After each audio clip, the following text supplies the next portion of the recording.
என்ன unique quality இருக்கு? நீங்க என்னை போன்ற தமிழகத்தில் இருக்கக்கூடிய, இந்தியாவில் இருக்கக்கூடிய 130 கோடி மக்களை அதிகாரம் செய்யக்கூடிய ஒரு பொசிஷன்ல வந்து உட்கார்றதுக்கு உங்ககிட்ட என்ன குவாலிட்டி இருக்கு? அத முதல்ல டிக்ளேர் பண்ணுங்க. அந்த குவாலிட்டியோட நீங்க இருக்கிறீங்களான்னு பாருங்க. நான் சொல்றேன், ஏன் அந்த குழந்தை பிடிச்சதுன்னா, கீழே விழுந்தான்ல கோலியாத், யாருமே இந்த கதையை சொல்ல மாட்டாங்க. அவன் என்ன தெரியும் பண்ணா, எல்லாரும் வெளியில ஓட, அவன் மட்டும் அந்த அரக்கன் கிட்ட போறான். தளபதி அவன் கையை பிடிக்கிறான். எங்க போற? இல்ல, இந்த கல் அடிச்சேன்ல, ஆமா, அதை நான் ரொம்ப தேடி தேடி நான் ஆயுதமா மாத்தி வச்சிருக்கக்கூடிய கல்லு, அதை அவன் நெத்தியில இருக்கிறத எடுத்துட்டு வர போறேங்கிறாங்க. என்ன துணிச்சல் பாருங்க, என்ன துணிச்சல்!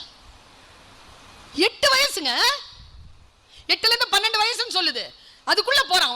சொல்லும் போது, வீரர்கள் தன் ஆயுதங்களை களத்தில் விட்டு வருவதில்லை. இது சொல்றாங்க அந்த தளபதி கிட்ட. பைபிள்